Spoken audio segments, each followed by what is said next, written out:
Buenas tardes. Vamos a dar comienzo al tercer ciclo de diálogo. Y bueno, solamente resumir que esta mañana hemos tenido un ciclo muy interesante donde hemos hablado de la revolución, pero de una forma práctica, porque cuando hablamos de temas de revolución solemos filosofear, pero no hablamos cosas concretas sobre lo que es la revolución. Todos hemos coincidido de que necesitamos una revolución en nuestra sociedad. Víctor Hugo decía una frase, que las revoluciones cambian todas las cosas excepto una, el corazón del hombre, del ser humano.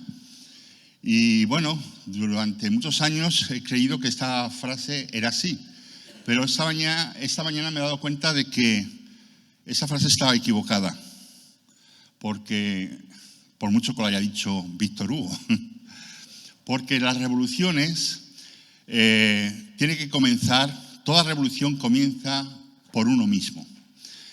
Si tú no cambias, no vas a hacer que tu entorno cambie. Así que bueno, ha sido muy interesante y vamos a continuar y esperamos que siga siendo tan enriquecedor como los siguientes diálogos que vamos a tener con los dos ponentes. Quiero presentar a los dos ponentes, Guillermo Rocafort, que es doctor en Economía. Guillermo Rocafort es un escritor español con más de 20 libros publicados sobre temática histórica, jurídica y económica. Ha sido caballero legionario del tercio Gran Capitán, primero de la Legión, y ha recibido varias distinciones en ambientes castrenses y patrióticos, como la de caballero legionario paracaidista, almogávar de honor, y es licenciado en Derecho, licenciado en Empresariales, diplomado en Estudios Jurídicos Avanzados, doctor en Economía y acreditado por el Estado español como investigador en Humanidades. Ha impartido docencia en múltiples universidades de España y en el extranjero, en los grados o posgrados de Derecho, Economía, Relaciones Internacionales y Periodismo. Lleva varias décadas investigando el fenómeno histórico de los almogávares e impartiendo múltiples conferencias al respecto en los más importantes foros militares de España. Sus libros sobre los almogávares están en unas 100 librerías universitarias a lo largo de todo el mundo y en las principales bibliotecas nacionales. El autor tiene ficha propia en la Librería del Congreso de los Estados Unidos. Por su prestigio nacional e internacional y su prolífica obra, el autor puede ser considerado el mejor historiador de los almogávares en la actualidad. Con ustedes, Guillermo Rocafort.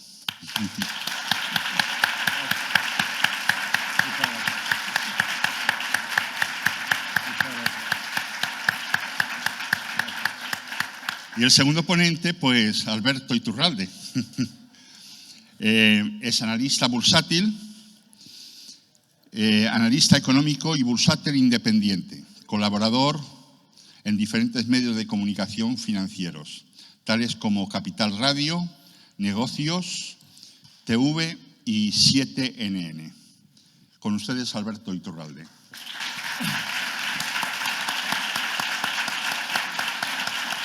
Gracias. Gracias, Guillermo. Así que os dejo para que vosotros continuéis. La anterior charla, antes de nada agradecer el tremendo esfuerzo que me consta que ha llevado a cabo el Grupo de Málaga por organizar este evento. Cuando lo vives desde fuera y ves todo el esfuerzo que se están tomando, realmente lo admiras, lo ves de una manera totalmente distinta a cuando quizás ellos que están dentro y están en la pelea puedan vivirlo. Yo les estoy súper agradecido de la invitación, de haber contado también conmigo y sobre todo también de haber podido o hecho posible que tengamos aquí a uno de los personajes más importantes en el ámbito económico que tenemos en España. Cuando acudimos a la historia de los personajes que han marcado la forma de pensar de los países, no nos damos cuenta de que mientras esos personajes están realmente llevando a cabo el cambio, apenas son notorios. Es después, con el tiempo, cuando vemos la importancia que han tenido a la hora de transformar y dar a conocer datos que hoy también Guillermo nos traerá, que son absolutamente relevantes y que, en carne propia, él conoce, son silenciados por los medios en general. Yo tuve la inmensa suerte de conocer a Guillermo gracias al programa que hacemos Emilio, Alejandro y yo, Camino a la Libertad. Fue aire fresco.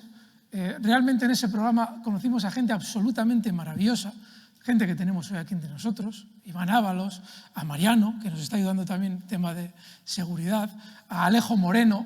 Fijaos, cuando hablábamos antes, en el anterior bloque, de cómo en un momento determinado vamos a conseguir, si esto va muy lento, que alcance España la libertad colectiva. El no estar presos de la falta de libertad que exige el Estado. Bueno, pues el ejemplo lo tenemos con Alejo Moreno. Alejo Moreno realiza un documental, lo habréis visto, Hechos Probados, en el que cuenta la historia de un empresario industrial español que en un momento determinado se ve absolutamente acosado por Hacienda, llegando a tener que pagar mucho más de lo que en teoría debía y con los recargos cometiéndose una auténtica barbaridad sobre su persona. Ese documental, cuando yo lo veo, me lo hacen llegar Alejandro y Emilio, yo me quedo alucinado. Porque digo, pues esto es una puñetera maravilla. ¿Cómo puede ser que esto no esté en todas partes? Pues sí, va de uno a otro. De repente César Vidal lo pone, de repente creo que fue el Confidencial también el que se hace eco de ello, y de repente un artículo en ABC hace que explote por completo. Eso es la libertad colectiva. El ir contando la verdad de lo que sucede. A mayor o menor escala. ¿Que no va a ser para mañana? Fijaos, yo no sé si los que habéis seguido a Antonio García Trevijano sois conscientes de que cuando todos le conocimos en su día decíamos, joder, esto no lo van a ver ni mis bisnietos. Sin embargo, de la conversación que vamos a tener con Guillermo y de lo que hemos vivido durante los últimos meses, se está deduciendo un empobrecimiento de la población que va a obligar a todos los ciudadanos a abrir los ojos. No porque ellos digan, voy a abrir los ojos, sino porque solo les queda una opción: o abres los ojos o vas al matadero, no tienes otra. A partir de ahí es muy importante ofrecer la alternativa que pueda dirigir la situación política de España en un camino que realmente sea próspero en el tiempo, en un camino de libertad. Y para eso estamos nosotros. No podemos nunca dejar de divulgar, a pequeña escala, a mayor escala, siempre hay que estar en esa lucha. Cuando se habla de la hegemonía cultural, bien lo decía antes Cristóbal, decía, joder, si esa la tenemos ya conquistada. Hay muchas personas que no entienden qué pasa, pero saben que algo pasa. Cuando decimos, no, es que los medios están copados por esa filosofía, y no os dais cuenta de que cada vez más la gente le va dando la espalda porque no cuadra lo que dicen. La gente se convierte en indignada porque no entienden las causas que les indignan. Ha terminado la anterior charla y ha empezado muy parecida. Decía Cristóbal al principio, y muy bien, hablaba de cuando Fernando VII pone a los pies de los caballeros a España con un interés eventual, que es el de que se invada Portugal, deja indefensa a España. Y en un momento determinado nos encontramos con que es la nación la que tiene que sacar adelante el país. ¿Y cómo ha terminado la charla de Cristóbal y de Javier Torrox? Con la pregunta de, ¿los españoles aceptan una monarquía? Muy bien. En la primera restauración es Fernando VII el primer rey, Borbón. ¿Qué pasa actualmente? Actualmente, ¿quién es el imperio? ¿Quién es la Francia del siglo de primeros del siglo XIX o finales del siglo XVIII? ¿Quién es la Francia ahora? Estados Unidos, ¿no? ¿Cuál es el criterio que ha impuesto a sus países sometidos para limitar su crecimiento y su prosperidad? La Agenda 2030. Hoy en día ya coloquialmente se le llama la Agenda Antihumanista 2030. Tú, España, que eres un país industrialmente de no primera fila. No nos podemos comparar ni con China, obviamente con Estados Unidos menos. Que contaminas prácticamente nada, pero vas a establecer los criterios con los que señalar a quien prospera de una forma que no nos interesa. ¿Para qué? Para limitar nuestro crecimiento. Y esa Agenda 2030 que nos va totalmente a limitar, tiene un símbolo, no sé si lo habéis visto en la solapa, un símbolo. Hablábamos de reyes en la anterior charla. ¿Cuál es el símbolo que lleva el actual rey de España en la solapa? El símbolo de la Agenda 2030. La historia se repite. Y el problema que tienen los reyes es que no se dan cuenta de que son instrumentos, como le pasó a Fernando VII. Lo que pasa es que el pueblo español tiene demasiada paciencia. Luego todavía lo aclamaba. Pero ¿qué pasará con los reyes cuando esa Agenda 2030, si es que triunfa, ya no necesita a los reyes? Los eliminará o los utilizará como moneda de cambio, como Napoleón hizo con Fernando VII. Son implacables. Y los únicos que podemos revertir la situación, como bien se ha deducido de la charla de Javier Torrox y Cristóbal Cobo, es la nación, es nosotros. Cuando hablo de nación, alejo completamente porque alguien puede decir, hombre, pero con la fuerza que tienen los nacionalismos, miren, yo soy vasco, y yo soy del bando republicano. Y él no. Yo soy nieto de exiliados a Venezuela por la persecución franquista. Y él no. Cuando me hablan de nacionalismo, yo a todo el mundo le digo, eres vasco, eres nacionalista, muy bien, ¿por qué no te pasas unos días en el País Vasco francés? Para que comprendas la diferencia entre un pueblo que ama sus raíces y su cultura y un pueblo que ha sido totalmente engañado por unos dirigentes para que exija un Estado donde solo debe haber nación. Estatalismo. En Francia a nadie se le ocurre pensar que el País Vasco francés debiera ser un Estado aparte. No sé lo que contarán por aquí, pero allí a nadie se le ocurre. Otra cosa es que al Estado francés le interese que eso no prospere. Pero tú vas al País Vasco francés y son más vascos que nadie. Y son franceses. Y no pasa absolutamente nada. Luego, cada vez que veamos un impedimento seamos también conscientes de que igual no estamos viendo la realidad. Esos medios que creemos que tienen tanta fuerza, cuando ya empiece a haber hambre y escasez, tendrán tanta fuerza. Venimos de una época en la que realmente nos han tenido sometidos con limitaciones que probablemente no eran procedentes. Luego, quizás ha habido un espíritu que se ha ido aplacando y que según se vaya viendo la verdad, que se verá, probablemente renazca, y ahí tenemos que estar nosotros. No puede haber una revolución si no está dirigida hacia el lugar adecuado. Lo hemos escuchado antes y tienen toda la razón.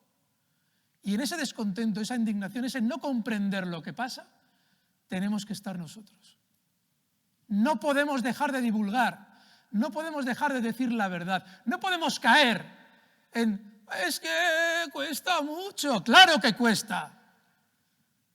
Pero solo tenemos una opción. O luchar por la libertad o dejarnos matar sin más, que es lo que han preparado para nosotros. No queda otra. No es una cuestión de, fíjate qué difícil. Chicos, no tienes otra. Hoy contamos, además, con esa materia prima de la que nunca se habla en los países.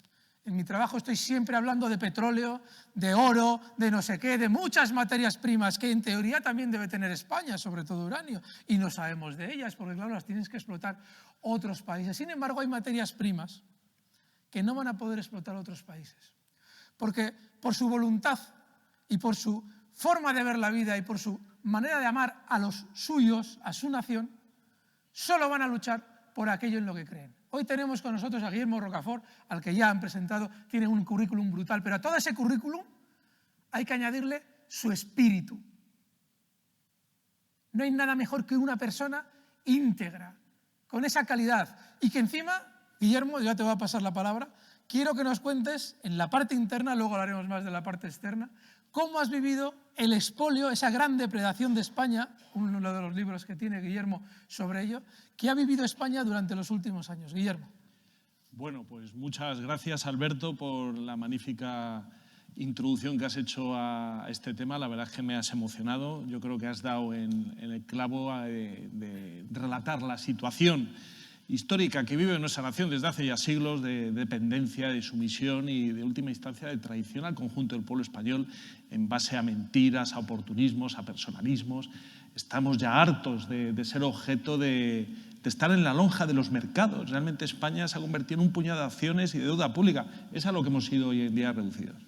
Por lo tanto, te felicito por esa magnífica presentación que has hecho y la comparto y la suscribo al 100%. Es más, creo que es uno de los discursos, vamos a decir, ya no políticos, casi filosóficos más importantes que he oído en los últimos años, muy sintetizado y muy que llega al corazón de los españoles, ¿no? Porque estamos todos huérfanos, hambrientos de esperanza, ¿no?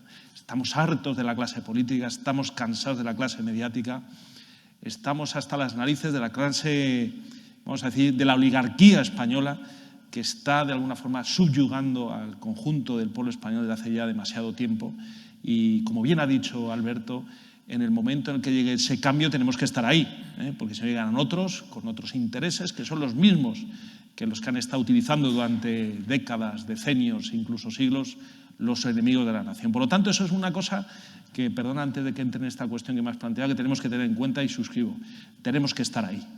Y tenemos que estar ahí, pero por las buenas o por las malas, con lo que eso significa. Es decir, no podemos permitir que el destino de nuestra nación, el destino de nuestros hijos, siga en manos de gente enemiga del pueblo español. Y hay que hablar en estos términos. Que en connivencia de una clase mediática y oligarca, pues de alguna forma nos está empobreciendo y nos está subyugando a niveles de depredación. Y esto ya lo hilo con el tema que ha planteado de mi libro La depredación de España. El otro día mi editor, que tuve la ocasión de comer con él, me decía, dice, Guillermo, de todos los libros que has publicado, y he publicado mucho los Almogávares, este es el que tiene un crecimiento constante y continuo en el tiempo. Porque la gente cuando busca libros de economía se encuentra con el tuyo y dice, a ver qué dice este.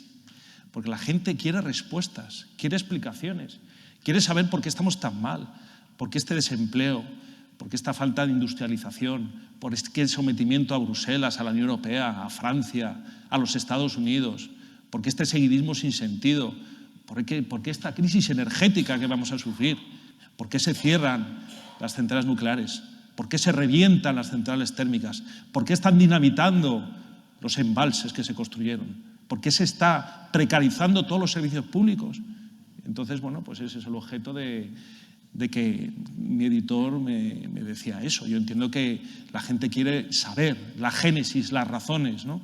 Quedarnos más allá de lo que dicen los medios de comunicación, que confunden, que mienten, que engañan. Es muy difícil encontrar programas que profundicen en estas cuestiones, ¿no? Recuerdo hace cosa de unos 10 años me entrevistaron en Televisión Española, en un especial 24 horas, no me volvieron a llamar, y además era en directo, ¿no? Si hubiera sido enlatado, en diferido, ni siquiera lo hubieran emitido, ¿no? Porque luego entré en Twitter y veía los comentarios, decía la gente, entrad en el canal internacional 24 horas y escuchad lo que está diciendo este hombre, ¿no? No se esperaban ese tipo de contestaciones a las preguntas planteadas, ¿no? Porque iban a la raíz de la cuestión, ¿no? Ciertamente España, desde hace ya 4 décadas, sufre un proceso de depredación, ¿no? De explotación, que tiene distintas fases, está todo programado. Todo en última instancia para que perdamos la soberanía nacional y la libertad política, porque una nación que no tiene economía, que está endeudada, que está amortizada, que está hipotecada, pues no es dueña de su destino. Entonces, lógicamente, se ataca la vertiente económica, ¿no? España pasó de un régimen pues, que tendría muchos déficits democráticos, con mucho exilio y muchas situaciones dolorosas, ¿no? Pero analizándolo objetivamente nos legó una deuda pública del 8%, ¿no? Hoy en día estamos en torno al 121%, ¿no? Un 8% de deuda pública, un 7%, mejor dicho, en el año 75, un pleno empleo, una industria boyante, una clase media pujante, una demografía exorbitante, es decir, el corazón de España latía con fuerza, ¿no? Pero eso no era bien visto pues, por los seculares enemigos de la nación, que que ya habían fijado el destino de nuestra patria en connivencia con lo que ha dicho, con esta dinastía que de alguna forma, en mayor o menor medida, rige los destinos de nuestras naciones de hace 3 siglos, ¿no? Que no entiende el sentido de la nación, un sentido histórico, un sentido tradicional, ¿no? Un sentido milenario. No somos cualquier cosa. España es la nación de naciones, ¿no? Es madre de naciones, ¿no? Y luego, pues, con un vínculo con 600, 700 millones de personas que hablamos el mismo idioma. Yo se lo explico a mis alumnos. Cuando me presentan, les voy preguntando, porque tengo muchos alumnos de Hispanoamérica, digo, ¿tú de dónde eres? Y dice, pues yo soy de Cartagena. Y dice, pues tú eres del virreinato de la Nueva Granada. Y se quedan así. Y de repente veo que sus ojos brillan, porque han sido reducidos a la nada. Ellos con nosotros, con España, era la mayor renta per cápita. Es decir, no había hambre, no había paro, no había droga, no había políticos, no había guerras entre los hispanoamericanos, ¿no? Uno del virreinato del Perú, digo, anda, digo, todavía los jefes de Estado del Perú se sientan en la silla de Pizarro, ¿no? Entonces, es decir, es encontrar ese motivo de orgullo, ¿no? En ese abatimiento generalizado. Y luego explicarles también, y lo relato en este libro, cómo la emancipación americana se financió con la usura británica, que eso muy poca gente lo sabe. ¿Quién dio el oro? ¿Quién dio esos préstamos draconianos de usura? Que lo único que buscaban era subyugar esas naciones, dividirlas, partirlas, y luego para usufructuarlas, como llevan 2 siglos las grandes multinacionales angloamericanas, ¿no? Que por otra parte es lo que quieren hacer con Rusia. Eso ya... Yo he tenido la ocasión de dar una conferencia al respecto en la Universidad Financiera de Moscú, que es la más importante de ese país, y al final me sorprendió cómo esos alumnos se me acercaban y en inglés, apurreando, me decían, es que sentimos qué es lo que quieren hacer con nosotros. Pues claro que sí, os quieren dividir, os quieren enfrentar, porque no toleran que haya naciones que se levanten frente a la perfidia británica, que sufrimos nosotros desde hace más de 3 siglos, ¿no? Desde el dichoso Tratado de Utrecht y la fragmentación luego de la unidad hispánica en América, ¿no? Por lo tanto, son cuestiones que no son tampoco ni siquiera de hace 40 o 50 años, vienen de hace mucho tiempo. O se tiene libertad económica o no se tiene. O se tiene unidad o no se tiene. O se tiene grandeza o no se tiene. Eso es un concepto, digamos, casi absoluto. Y hay que trabajar para que en España vuelvan, de alguna forma, esas grandes políticas, digamos, de inteligencia económica, porque lo estamos viendo como en España desde las últimas 2 décadas han entrado los fondos buitre. ¿Y dónde se han cebado los fondos buitre? Se han cebado adquiriendo a precio de risa, lo sé yo porque, bueno, como vivo en Madrid, al Ayuntamiento de Madrid y a la Comunidad de Madrid, por cierto, en manos de la derecha, han vendido miles y miles de viviendas sociales a los fondos buitre, que se han dedicado a desahuciarlos, subirles la renta, hacerles la vida imposible, ¿no? Si tenemos una clase dirigente que hace la guerra económica a su propio pueblo, eso es una cosa que tenemos que tener bien clara, ¿no? Pues desde hace ya tiempo en España, la Escuela de Salamanca nos hablaba del tiranicidio, es decir, no tenemos obligación de soportar a tiranos, ¿no? Lo que pasa es que estos tiranos van de las manos, ya lo hemos visto, de la oligarquía, de los medios de comunicación, y al final el llevar la contraria supone el señalamiento, y el linchamiento mediático. Claro que sí hay que hablar en estos términos. Nos están señalando, nos están amenazando. Lo sabe muy bien. La cuenta en Twitter hace 3 meses me la cerraron, de lo cual estoy muy orgulloso también, ¿no? Y bueno, pues muchos de ustedes lo saben. Ana Pastor se ha querellado en contra mía y me pide un dinero económico, pero vamos a ver, es que esta mujer no tiene suficiente con tener. ¿Por qué se ha querellado? Cuéntame. Bueno, vamos a ver, o sea, es que me da la risa decirlo, ¿no? Y resulta que, vamos a ver, yo tengo una tesis doctoral, que es la única tesis doctoral en España sobre sociedades SICAP, que es donde la oligarquía tiene las fortunas para no pagar impuestos. Y yo en un momento dado, en una entrevista, pues señalé, igual que señalé que la alcaldesa de Madrid, que tenía una SICAP, y tengo el convencimiento, y gané 2 juicios al Ayuntamiento de Madrid para que indicara Manuela Carmena, la comunista alcaldesa de Madrid, que vive en un barrio de lujo y que tiene cientos de miles de euros en fondo de inversión, y dije, oiga, explique usted el origen de su fortuna, porque usted tiene obligación por la ley de transparencia a hacer una declaración de su patrimonio y usted dice que lo tiene pues, en acciones. No, usted tiene que especificar si es una SICAP, en qué tipo de sociedades que cotizan en bolsa, etcétera, etcétera. Y le gané 2 pleitos, ¿no? Eso ya me puso en el punto de mira de la izquierda, ¿no? Y luego en otra entrevista también pues yo señalaba que la señora Ana Pastor, con su entramado neutral, que de repente le han aparecido millones de euros, no se sabe de la nada, que es una cosa que me sorprende. A ver, la agencia tributaria, ahora que está aquí nuestro amigo, que le felicito por ese magnífico, y me alegro mucho haberle conocido, porque además ya estamos trabajando en otros proyectos, ¿no? Porque hay que revelar la verdad al pueblo español. La verdad tiene que ser revelada, ¿eh? Y en ese sentido, bueno, pues yo señalé que ya tenía el perfil de accionista de Sociedad SICAP, que no es nada más que hacer una afirmación casi en el ámbito de la libertad de cátedra. Yo soy profesor y soy doctor en Sociedad SICAP. Oye, que yo digo que esta señora da el perfil, que es lo que dije, y voy a recibir una demanda de ella diciendo que la ha difamado y que no puede vivir y que le ha hecho la vida imposible. Solo hay que verla en televisión como se está riendo todos los días de los españoles, y de repente me quiere sacar a mí un dinero por toda la cara, ¿no? Y lógicamente pues ya sabemos en España la justicia cómo funciona, pero bueno, lo tiene muy difícil porque el señalamiento, ese es el callarse, ¿eh? Ese está diciendo la verdad. Vamos contra él y le vamos a cortar las alas y le vamos a poner en contra a la gente y le vamos a decir que es un nazi, y le vamos a decir que es un facha y le vamos a decir que es católico. O sea, y eso al final les puede durar varias décadas, pero al final yo siempre pensé hace tiempo, dice, la sociedad muta y al final la sociedad no es tonta y sabe que la persona que dice la verdad, que es desinteresada, porque a mí en esto ni me va ni me viene, no saco ningún rédito económico, sino todo lo contrario, al final la gente, claro, dicen, pero bueno, ¿y esto cómo es posible, no? ¿Cómo es posible que la verificadora de Twitter más importante en España, que es Ana Pastor, de Neutral, se demande a una persona porque haya dicho que tiene el perfil de ser accionista de Sociedad SICAP? Si tampoco es un delito. Ella en su demanda dice que yo la estoy calumniando. Digo, no te estoy calumniando, porque yo saco un libro donde en la portada salía Ana Rosa Quintana, que tiene 40 Sociedades SICAP, y no me ha demandado. También saqué a Mercedes Cabrera, que fue ministra de Cultura del gobierno de Zapatero, y tampoco me ha demandado, ¿eh? Y saqué también pues, a algún futbolista. Entonces, ¿por qué? Porque vivimos un régimen de censura, donde no quieren que se sepa pues, cómo nos depredan económicamente, cómo nos estafan políticamente y cómo nos confunden, ¿no? Y como todos los partidos, lo queramos o no, están en mayor o menor medida en la pomada, porque esa es la realidad, y lo sé porque hay gente que tiene ilusiones, pero yo ya que tengo ciertos años ya sé de qué va el tema, digo, a mí ya no me va a engañar nadie más, ¿no? Es decir, porque, o sea, la verdad no tiene medias tintas, o se es verdad o se es mentira, ¿no? Entonces, volviendo al tema, efectivamente, de Ana Pastor, estoy deseando ya el momento del juicio, ¿no? Y hacer valer mis razones. Antes denunció a Alvise y a otro abogado amigo y de momento ha perdido.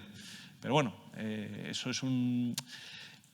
También tengo que decir una cosa, o sea, yo cuando recibí esa demanda, o sea, es que no me quitó ni el sueño ni un segundo, es que me entró la risa, dije, esta mujer pincha en hueso, o sea, es que ¿dónde está esa arrogancia, sabes, de una lerda, que lo único que hace es mentir y difamar en televisión española, pensar que un español que se viste por los pies va a asustar o va a temblar ante la coyuntura de ser demandado por semejante personaje? Y de hecho, ¿qué no verá ella que está protegida de una manera totalmente inmoral para tener la valentía de llevar a cabo una querella que no tiene ni pies ni cabeza? Ni pies ni cabeza, pero mientras tanto, así, ellos pues dan las vueltas de tuerca, van remachando y van también demostrando que su perfidia a la hora de aplicar censura, porque eso es censura, ¿no?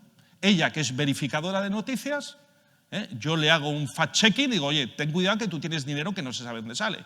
Y ellas se revuelven contra mía, denunciando, además, por cierto, utilizando la ley de prensa del año 66, que era una ley franquista. Con lo cual, al final, la incongruencia, lo veas por donde lo veas, está por todos los sitios, ¿no? Y luego lo que diga que desde mi demanda, que no levanta cabeza y que su vida es un lamento y una queja continua, eso no hay quien se lo crea, porque solamente hay que verla, como no tiene límites a la hora de mentir y de engañar, ¿no? Pero bueno, decíamos, volviendo al tema del libro, la depredación de España y ese contexto, decía el tema de los fondos buitres, es una de las cosas más dolorosas, ¿no?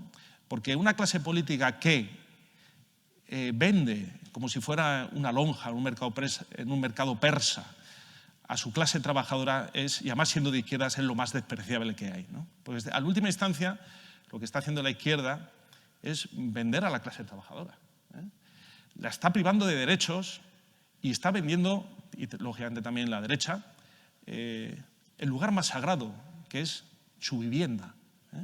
¿Cuántos cientos de miles de españoles se han visto en situaciones de desahucio, en situaciones de que los fondos buitre se han convertido en sus propietarios.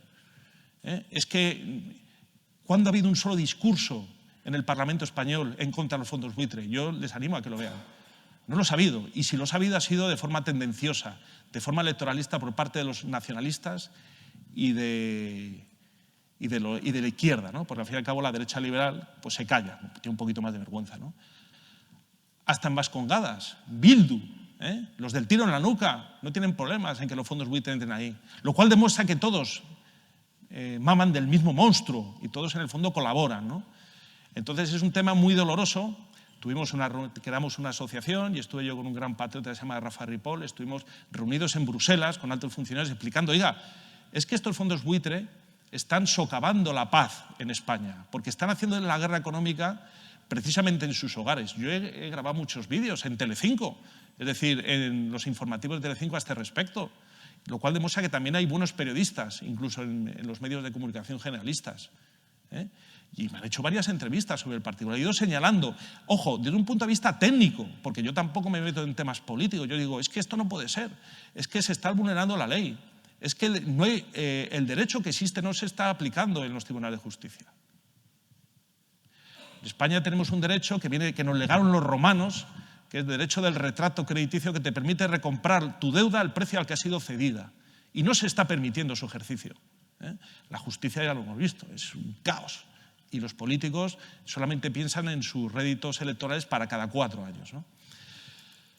Bueno, hablo del tema de la vivienda porque entiendo que es un tema capital, ¿no? Yo creo que un español, y sobre todo un niño español, se merece vivir en un hogar con una estabilidad económica donde no tengan los padres que vivir la amenaza mensual de que las entidades de crédito, los fondos buitre, van a quitar su casa. Pero es que hoy en día en España pasa eso, No hay estabilidad económica, no hay estabilidad familiar, y al final nos damos cuenta que hemos venido a un régimen donde el pez gordo se come al chico sin ninguna posibilidad de defensa por parte del chico. Vamos a ver, a mí que me gusta mucho la historia de los almogávares, recuerdo con emoción cuando los reyes de la Corona de Aragón juraban ante los santos evangelios defender a las viudas y a los huérfanos. Ese era el pacto que legitimaba la monarquía, jurar defender a la viuda y a los huérfanos. Hacer ese contrapeso frente a la oligarquía. En España el noble no hacía lo que quería, porque tenía al rey y tenía a los almogávares que hacían de contrapeso. Hoy en España ese contrapeso prácticamente ha desaparecido. Estamos casi absolutamente solos y desprotegidos por parte de los distintos operadores políticos, sociales, económicos existentes. Si nos vamos ya al plano, por ejemplo, de la política energética, que es otro tema también muy controvertido, había un plan en los años 60 de haber creado en España 30 centrales nucleares a mediados de los años 80. Vino el cambio del régimen político y ahí se cerró ese plan de independencia económica, de independencia energética. Y eso lo tenemos que tener muy claro. Había un plan de desarrollo de hasta 30 centrales nucleares, porque hay una visión de lo que era la economía nacional, la independencia. Es decir, hace 40 o 50 años las facturas de electricidad eran testimoniales, la factura del agua ni se cobraba. Ahora quieren precarizar el agua. Ahora el agua va a ser un objeto de lujo. Nos vamos a matar por un litro de agua, cuando nosotros estamos acostumbrados en España pues, a ducharnos diariamente y a comer pescado todos los días. Pues eso ya son objetos de lujo. Es decir, esta Constitución que se creó tampoco de alguna forma salvaguardó determinados derechos que son económicos, pero que son básicos. Derecho a la vivienda, derecho a los suministros básicos. ¿Por qué? Porque nos quieren dependiente del poder político. Hablando del caso de Rusia, que es un tema que he investigado mucho, allí en Rusia, en la Constitución, el incremento de las pensiones por el IPC, es decir, por la pérdida del coste de la vida, se actualizan según la Constitución automáticamente. Eso ya no es objeto de debate político. En Rusia, el IRPF tiene un tipo único. Ganes lo que ganes, pagas un tipo único que es el 13%. Ojo, el 13%. Y aquí en España, el 20, el 30, el 40, el 50. ¿Qué significa eso? Que muchas veces, aunque no lo creamos, la soberanía económica va de alguna forma marcada por estos hechos que es importante que los tengamos en cuenta. Que hay mucha más libertad económica allí donde en teoría nos plantean que está la dictadura, el comunismo, la represión. Ojo, un 13%. Y las pensiones, los políticos no pueden mercadear con ellas porque se tienen que actualizar porque lo dice la Constitución. Allí, por ejemplo, no entran los fondos buitre. ¿Qué es eso de que entran como aquí en España el Blackstone, el BlackRock, el Cerberus, como Pedro por su casa, sobornando a políticos, quedando con miles de viviendas? Eso allí es impensable, es que es impensable. Es decir, hay un marco jurídico que protege la nación. Y volviendo al tema energético, podríamos hablar, por ejemplo, del tema de la precarización del empleo. Hoy en día es casi absoluta. El futuro para nuestros hijos es muy malo, porque realmente las empresas tecnológicas españolas están yendo a los países bálticos, porque aquí tienen a la agencia tributaria encima. La agencia tributaria, que son absolutos buitres, son buitres carroñeros, pues se ceban en aquellos que tienen creatividad para crear empresa. Entonces, todo ese talento se va de nuestra nación, porque no hay un marco jurídico y político que proteja de alguna forma ese desarrollo económico. Mientras que nosotros cada vez nos empequeñecemos más y, como bien ha dicho Alberto, nos meten en la agenda ideológica 2030, que es un bodrio mental, es un manicomio, hay países que nos están pasando por la derecha y por la izquierda. En las últimas 2 décadas uno analiza los crecimientos económicos en China, la India, no sé qué, pero bueno, es que tienen los que teníamos nosotros en los años 60 y en los años 70. Yo quiero a mi nación, pero claro, para eso tienes que tener, como digo, pues un compromiso político, sobre todo con la nación, garantizar a los trabajadores un pleno empleo. No es tan difícil. Bastaría con expulsar a los especuladores para tener un pleno empleo. Es que basta con eso. Y que paguen impuestos los especuladores, no la clase trabajadora. Garantizar la vida, por supuesto, de los no nacidos es fundamental, porque eso nos ha degradado moralmente. Somos una nación envilecida, desde que se aprobó la dichosa ley del aborto. Y todo eso se paga. Todo eso se paga. Por supuesto, proteger al débil, como hacían los antiguos reyes de España, hasta los Austrias. Luego ya con los Borbones la cosa cambió radicalmente. Se pusieron del lado de las oligarquías, cuando realmente el rey era el contrapeso. Hay tantas cuestiones que eso se traducen en depredaciones económicas con incremento, pues ya lo hemos visto, del petróleo, del coste del gas, de que todo el mundo nos toma el pelo, de que estamos en una situación económica además deprimida, y luego pues con otro libro que he publicado recientemente en Amazon, que es el caso del Banco Malo de la Sareb, que si quieres lo desarrollo muy brevemente. Sí. El Banco Malo de la Sareb, no sé si lo han oído, es que es una cosa que debía ser el tema de los fondos buitre. La Sareb, primera noticia en los telediarios. En Irlanda, que es donde también entraron los fondos buitre, allí eso ha sido motivo de debate entre los distintos candidatos electorales. ¿Nos podemos imaginar hoy en día a Abascal, a Pedro Sánchez y a Feijóo hablando de los fondos buitre? No, porque todos mantendrían la misma posición, desde el desconocimiento a la complicidad. Y allí en Irlanda han hecho leyes contra los fondos buitre que les obligan, por ejemplo, a registrarse. Tienen que estar regulados, tienen que estar de alguna forma controlados, ¿no? Entonces, en el 2012, el gobierno de Rajoy creó el Banco Malo Sareb, que consistió básicamente en trasladar toda la cartera crediticia tóxica, es decir, los créditos impagados, a un banco malo, que era una entidad financiera donde el Estado tenía la práctica totalidad, bueno, casi la mayoría del accionariado. Ahora ya sí lo tiene, ¿no? Entonces, ese banco malo fue una forma de rescatar, el instrumento que se utilizó para rescatar a una banca quebrada. Una banca quebrada, sobre todo cajas quebradas, no olvidemos, por la codicia y el mal hacer de la clase política, que era el que dominaba las cajas, que no han pagado lo que deberían haber pagado por habernos trasladado esa ruina económica. Hablo, por ejemplo, de Bankia y otras cajas de ahorros de otras localidades, donde los bancos, los políticos se dedicaron a hacer, por ejemplo, la primera caja de ahorros que quebró, la de Caja de Ahorros de La Mancha, quebró porque había financiado un aeropuerto donde todavía no ha despegado un solo avión, solamente porque utilizaban esas cajas de ahorro como instrumento político, electoralista, para de alguna forma justificarse y obtener votos. Esa es la gran culpa que tiene el pueblo español, de haber votado a esos dirigentes y a esos gestores, ¿no? Que tenemos una gran parte de responsabilidad, obviamente. No vamos a decir que los políticos son malos porque les hemos dejado ser malos. Vale.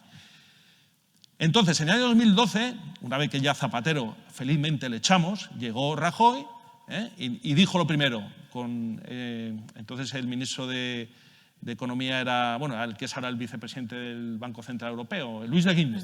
Luis de Guindos dijo, no haremos un banco malo. Al mes ya estaba funcionando el Banco Malo, el Sareb. Se le trasladó toda la porquería tóxica para que de alguna forma los bancos y las cajas pues ganaran insolvencia económica. Vale. Era una operación valorada en 51.000 millones de euros. 51.000 millones de euros.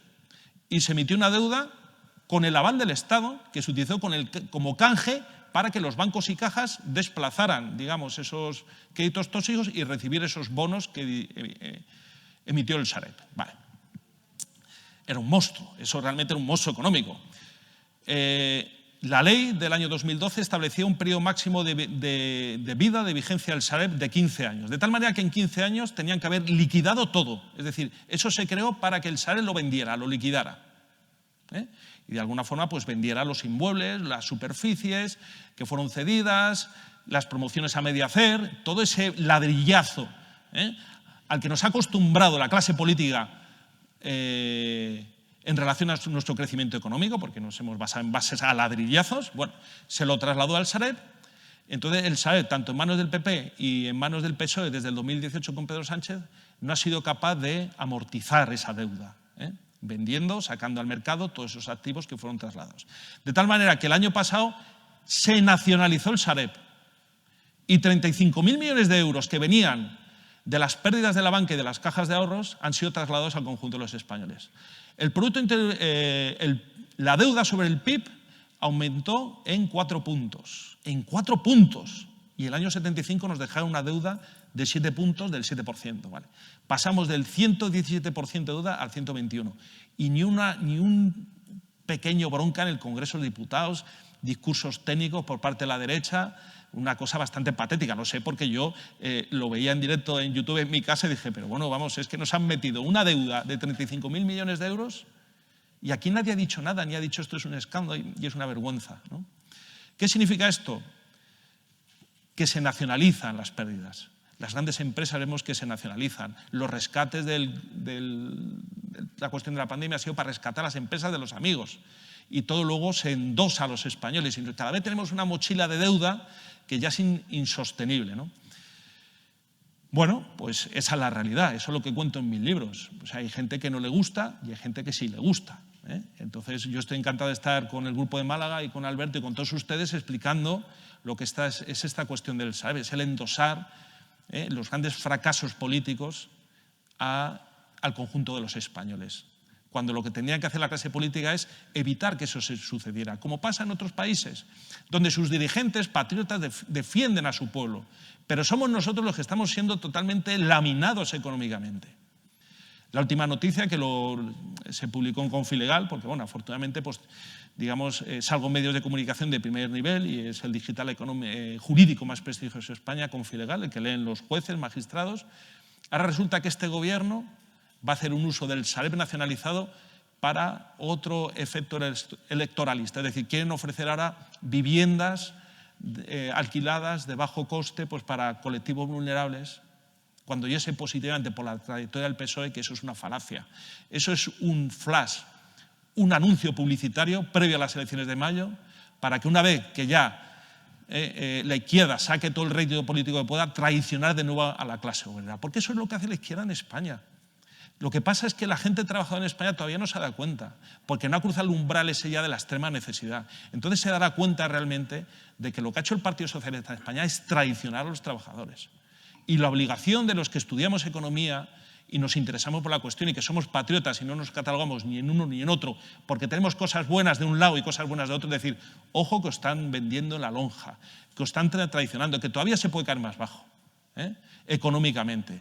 Los mini-jobs, los mini-empleos, la juventud española que se va al extranjero porque aquí no hay empresas, las castas políticas a nivel municipal, autonómico, estatal, son cada vez más insostenibles.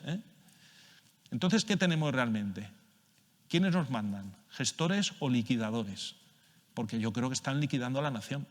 Cada vez el gobierno de España tiene menos soberanía, no tenemos ni la soberanía monetaria. La soberanía monetaria, es decir, el emitir nuestra misma moneda, nuestra propia moneda, la peseta. Porque esta es otra de las cuestiones muy interesantes como economista localizado. Francia, desde que hay el euro, ha perdido una riqueza per cápita por cabeza en estos 20 años del euro en torno a 55.000 euros. Es decir, cada francés por la moneda común ha perdido 55.000. Y en Italia exceden ya 70.000 euros de pérdida de riqueza. Eso es una cosa que tenemos también que tener muy en cuenta, porque cuando tú cedes la soberanía, y la monetaria la hemos cedido a Bruselas y al Banco Central Europeo, de alguna forma ya estamos pillados. Estamos pillados. Y hoy en día la inflación, nos dicen la excusa fácil, la guerra de Putin. Digo, ya veníamos con mucha inflación, pero más inflación genera el Banco Central Europeo cuando no para de darle a la maquinita de hacer billetes y está financiando los gobiernos y está financiando los bancos. Y ya con esto acabo, porque creo que es un dato verdaderamente relevante. La Unión Europea es un monstruo. Es un monstruo. Cuanto antes acabemos con ella, mejor. De una forma ordenada, de una forma pacífica, y crear, no sé, una zona de libre comercio u otra cosa. Y echar a todos esos burócratas de Bruselas. ¿Por qué? ¿Saben el dinero que ha dedicado la Unión Europea a rescatar bancos en los últimos 20 años? Yo cada vez, yo se lo explico a mis alumnos y se quedan con los ojos cuadrados. Muchísimo más que a políticas de ecología verde y no sé qué. Ha dedicado 5 billones de euros. ¿De los europeos? De los europeos. Madre mía. 5 billones de euros. 5 millones de millones. 5 millones de euros, ojo, y no para sanearlos, sino para apuntalar. Porque el sistema bancario se puede desmoronar en cualquier momento, porque no ha sido reestructurado. Simplemente es como hay un fuego, entonces tú estás con una manguera y lo tienes más o menos controlado, pero ese fuego te puede sobrepasar, porque el sistema bancario europeo pues, es el más frágil del mundo. En China hay lo que se llama el coeficiente de caja, es del 8%, y en la Unión Europea es el 1%. Se refiere a que tú tienes que tener una liquidez X en el banco y, no sé si también te refieres al concepto de reserva fraccionaria, Exacto. Tú no puedes prestar más de un X de lo que tienes en depósito. Históricamente sabemos que el dinero que nosotros dejamos en el banco normalmente no lo retira todo el mundo en bloque. Eso implica que el banco se puede permitir legalmente ya la opción de prestar más de lo que tiene garantizado por sus depósitos. Claro, cuando tú lo que puedes prestar es 90 veces más de lo que tienes en depósitos, que es todo el ciclo de préstamos que se puede producir, con 1 euro se pueden llegar a prestar 90 euros, tienes el gran problema de que si a todo el mundo le diera por ir a buscar su dinero al banco, el dinero no existe. Y tú, cada vez que produces ese dinero, estás generando una influencia en la economía de mayor cantidad monetaria. Cuanto más cantidad monetaria, sabemos que más suben los precios. A eso se refiere. Efectivamente.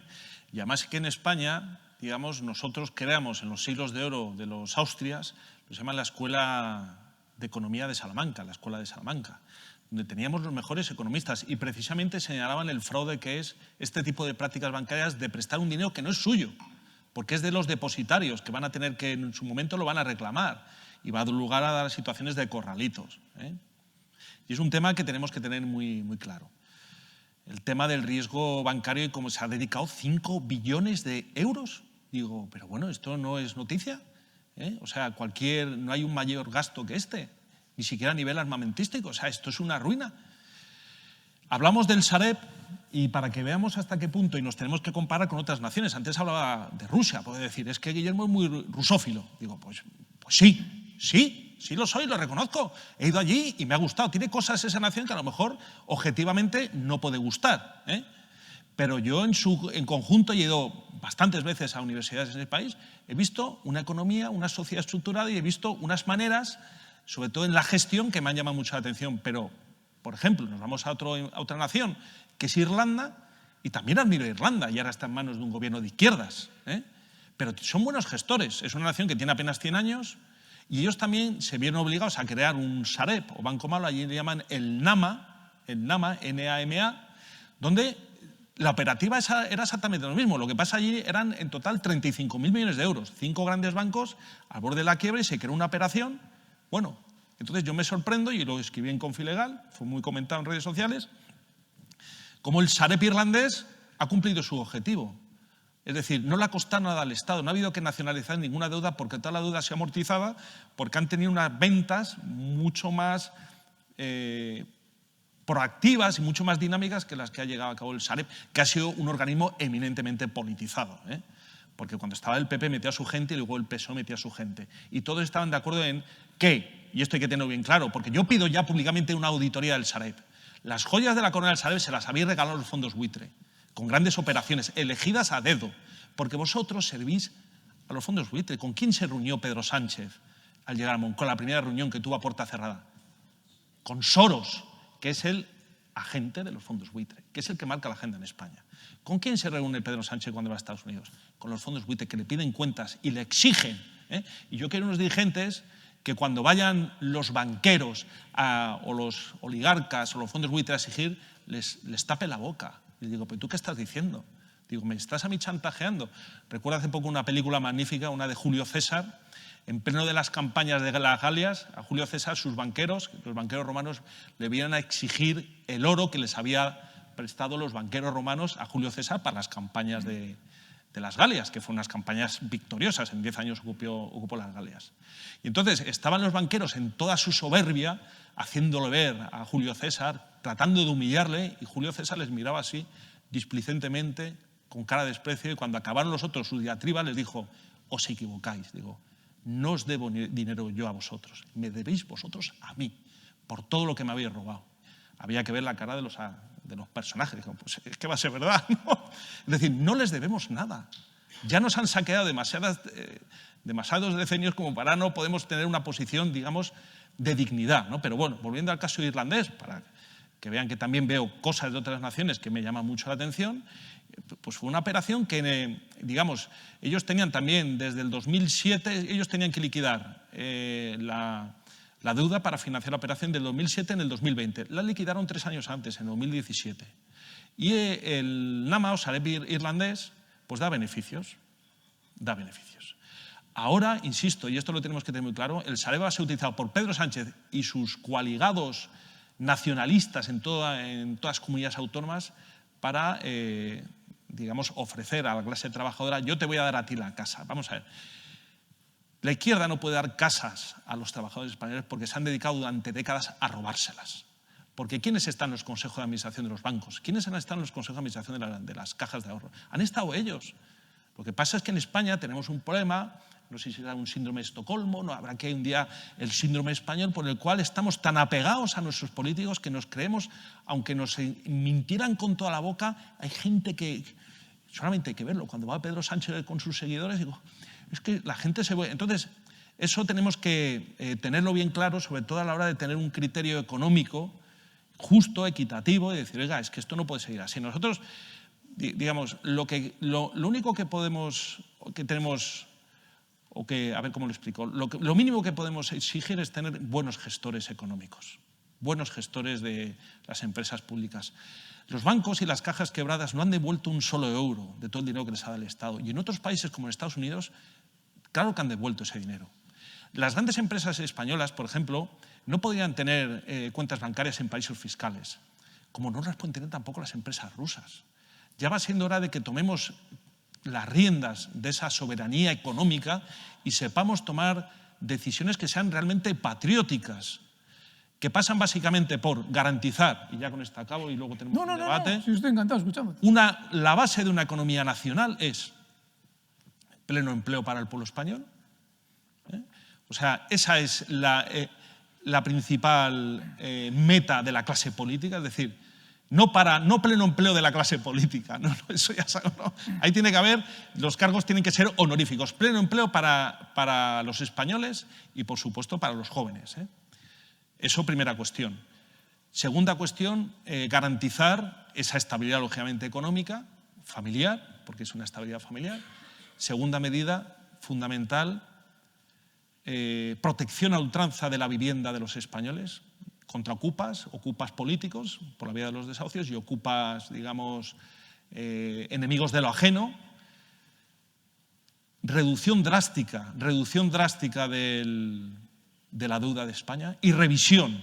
Esto siempre lo ha dicho la izquierda en Sudamérica, en Hispanoamérica. Vamos a revisar y luego ocupan el poder y nunca lo hacen, nunca han revisado. Los patriotas lo haremos y revisaremos las deudas y cancelaremos deudas. Y saldrán a la luz todos los pagos que ha habido, digamos, por la espalda, como dicen los ingleses, off the record. Por supuesto, eso todo se va a saber. Hay que pagar las deudas, pero que el pago de esa deuda no ponga en jaque el desarrollo de mi nación.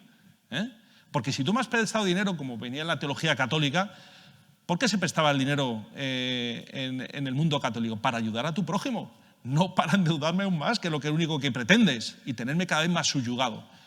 Recuperación de los medios de producción en España, en manos españolas.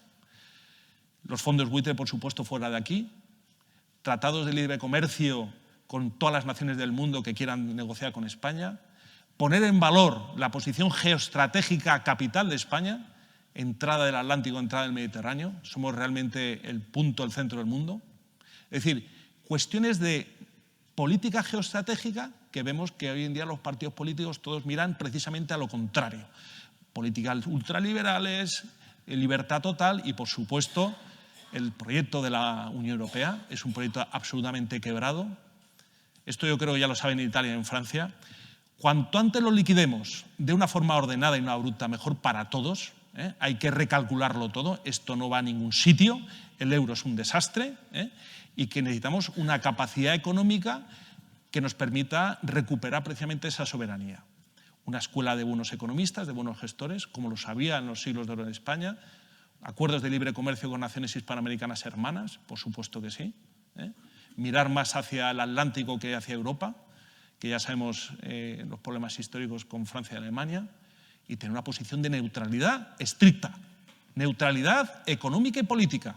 Nosotros, ¿quiénes son los países que están creciendo económicamente más? Los que se están manifestando neutrales en el conflicto de Ucrania. Y así hay que decirlo.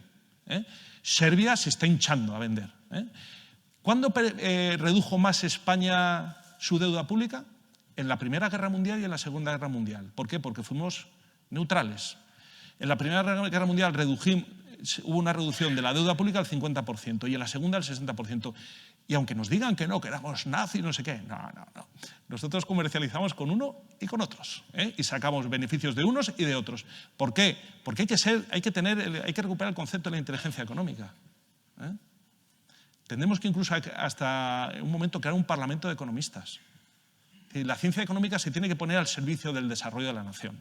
Y eso tiene que estar en manos de técnicos, gente desideologizada. Da igual que sean derechas, izquierdas, católicos o musulmanes, da igual. Que sean técnicos y que pongan toda su ciencia y todo su esfuerzo en el beneficio de la nación. Porque la economía es la base de todos. Dice el PP, es que la economía es la base de todos. Claro, pero tú creas el Sareb y tú has metido en España los fondos buitre, ¿sabes? Tú quieres hacer un uso de la economía, pero para lo malo. Y ojo que en el PP también hay gente muy buena, pero digo como estructura política. Es muy importante que tengamos un parlamento de economistas, porque hoy en día ahí está la base de todo. No podemos estar al país. En España hay mucho talento. Las escuelas de ingeniería han sido siempre las mejores del mundo. España tiene que tener un ejército como el que tuvo, potente y prestigioso. España no tiene que renunciar absolutamente a nada. España, por supuesto, tiene que ser independiente con respecto a cualquier conflicto militar que haya alejado de nuestros intereses estratégicos. España tiene que anteponer sus intereses, porque estamos viendo en sucesivos gobiernos como siempre son los intereses externos los que se anteponen a los de los españoles. Y eso, al final, acaba generando una situación como la que vivimos actualmente, ¿no? Por eso es muy importante que estén ustedes hoy aquí y es muy importante el grupo de Málaga y la tarea también de Alberto y de otros compatriotas de generar ese convencimiento. Digo, porque da igual, nos podrán meter querellas, nos podrán contar en Twitter, pero nosotros, como bien ha dicho Alberto, buscaremos las válvulas de escape y sobre todo no nos callarán. No nos callarán porque, ¿saben por qué? Porque somos españoles. Muchas gracias.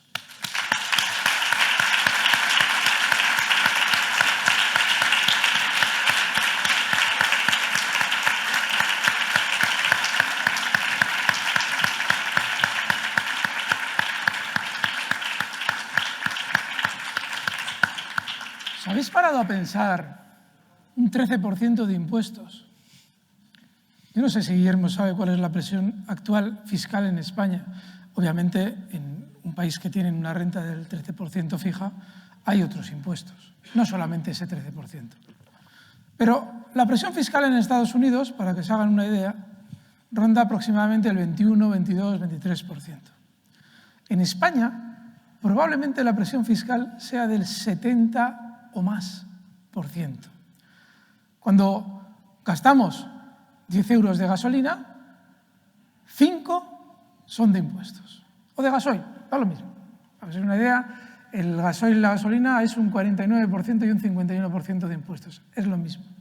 Pero es que tú ese precio de la gasolina, que ya tienes el doble del precio de lo que es el litro pagado en impuestos, si el litro costara, imaginemos, 1 euro, tú pagas 2, la mitad son impuestos de esos 2 euros. Tienes que sumarle un IVA. Eso es una doble imposición, como la copa de un pino. Si algo se estudia en la carrera de Derecho, en materia de tributario, es el principio de no doble imposición. Pues a mí me lo enseñaron así y yo lo veo por todas partes. ¿Os habéis parado a pensar cómo sería España sin corrupción? O, habiendo corrupción, que fuera residual o hasta cierto punto controlable, porque obviamente cuando tú creas unas leyes siempre va a haber un listo que cree la trampa. Pero a medida que tú vas encontrando las trampas, vas cerrando los agujeros, hasta que otro listo encuentre un agujero. Pero hablamos de agujeros, no de inmensos boquetes en los que se va completamente la riqueza de un país. Completamente. ¿Os habéis planteado cómo viviríamos sin toda esa corrupción? Pues atentos, porque si no le ponemos límite, y hay que hacerlo ya, cuando digo ya es como explicaba bien antes Cristóbal, no es salir ahora a la calle, sino el tenerlo siempre presente. Lo que está mal, tenerlo siempre presente y no pasar ni esto. Porque esa es la única manera de que en un momento determinado podamos revertir la situación. Durante estos meses, en esa pobreza a la que ya se va acercando cada vez más España, ya se está hablando por los mismos que nos adelantaban casualmente que nos teníamos que preparar para pandemias. Ya se está adelantando que igual hay grandes apagones. En todos los países en los que se están produciendo revueltas, en todos, ¿sabes qué es lo primero que se produce? Un apagón. ¿Por qué? Porque es la única manera de descoordinar a los ciudadanos. Debemos estar preparados porque es lo que van a realizar, pero también debemos saber por qué lo están llevando a cabo. Y es muy importante que cuando eso suceda no caigamos en el error de sentirnos con miedo y solos. Hay muchas personas en nuestra situación cuando llegue ese momento. Podemos mirar grandes organismos, ha citado ahora Guillermo, 2 grandes organismos. La Unión Europea, de la que deriva el Banco Central Europeo después. La Unión Europea, ya nos ha dicho bien Cristóbal Cobo y Javier Torrós, nos han explicado, y a esos ¿quién les ha elegido? Nos decía Javier, y es cierto. Y eso del Banco Central Europeo, ¿cómo puede ser que un país en su riqueza per cápita haya perdido en 20 años 50.000 millones de euros? Siendo una potencia, un gran país industrial. Fijaos, en la economía hay algo en lo que la gente no observa, y es muy importante. El dinero que se va de un lado, entra en otro lado. Siempre, siempre. Los que estamos continuamente vigilando precios sabemos que donde hay un timo, hay alguien que se ha lucrado con ello, seguro. Cuando alguien pierde, otro ha ganado. Y eso es exactamente lo que ha pasado con el Banco Central Europeo, que ha convertido al antiguo marco alemán en la moneda de referencia europea. Alemania, al tener una población muy superior a los demás y una industria muy superior a los demás, ha podido ir dictando lo que se dicen las políticas, las medidas políticas, correctamente dicho, que se han ido implementando a la hora de emitir moneda, por poner un ejemplo. Ahora que la economía alemana se va a ver resentida y han cambiado completamente las normas del juego, esas normas del juego son energía barata por parte de Rusia, con una industria produciendo a todo gas, nunca mejor dicho. Ahora veremos qué pasa con el euro, porque igual ahora a los alemanes ya no les interesa tanto el euro. ¿Por qué no les interesa tanto el euro? Porque ha habido países como España que para fomentar su absoluta corrupción han vivido de pedir deuda sin más y ya te la pagaré. Claro. ¿Cuál es el problema que tiene ahora España? Que en teoría dentro de todos los gastos añadidos a un sobrecoste de la energía hay que seguir pagando una deuda que, señores, tal y como se ha fomentado y realizado, es una deuda ignominiosa. ¿Por qué? Porque la forma de dominar a los países a día de hoy es mediante la deuda. Quien coloca a los gobiernos habla con los gobiernos para que esos gobiernos se endeuden. Porque en la medida en que se endeudan, tú ya vives con un pecado original que tienes que compensar: la deuda. Alemania vivió esa situación después de la Segunda Guerra Mundial, hasta que hay un momento en el que Alemania dice: no la pago, no la pago. Esa deuda es ignominiosa. ¿Y saben ustedes lo que pasó? Nada. Que no la pagó. Estados Unidos, y digo Estados Unidos, pero podía haber sido cualquier otro, me da lo mismo. Yo no estoy hablando, yo no tengo nada en contra de los estadounidenses, de hecho probablemente siempre lo digo. Si me tuviera que ir de España me iría a Estados Unidos seguramente a vivir, porque al fin y al cabo creo en su sistema político y creo que en el fondo es mucho más salvable que otros países. Pero Estados Unidos, en su dominio, en su imperio, en su autoproclamarse el vencedor de la Segunda Guerra Mundial, les recuerdo que quien puso los millones de muertos en Europa fue Rusia. Bueno, pues, o la URSS, para ser más precisos. Estados Unidos ha dominado completamente el sistema político europeo. En la comida alguien recordaba, con muy buen criterio, decía: no, y menos mal que en Francia estaba De Gaulle, porque en Francia se iba a implementar el mismo sistema de partidos que tenemos en los demás países perdedores. España lo es, en cierto modo. Recuerden las reuniones, eso lo explica muy bien Cristóbal Cobo, las reuniones entre Kissinger y Juan Carlos para que España no fuera un país demasiado fuerte. De ahí vienen las autonomías que a su vez derivan en esas quiebras de cajas de ahorros, en unas entidades bancarias que sirven para sostener el reyezuelo de cada comunidad autónoma. Y según eso se va cada vez complicando más, surgen, oh casualidad, nuevos sentimientos nacionalistas donde no los había. Porque yo quiero ser el rey de mi terruño. No me interesa rendir cuentas con nadie. Y ese sistema político viene de fuera. No lo hemos creado nosotros ni lo hemos ideado nosotros. Lo ha implementado Estados Unidos en todas las naciones en las que ha dicho cómo van a ser las cosas de ahora en adelante, las perdedoras de la Segunda Guerra Mundial.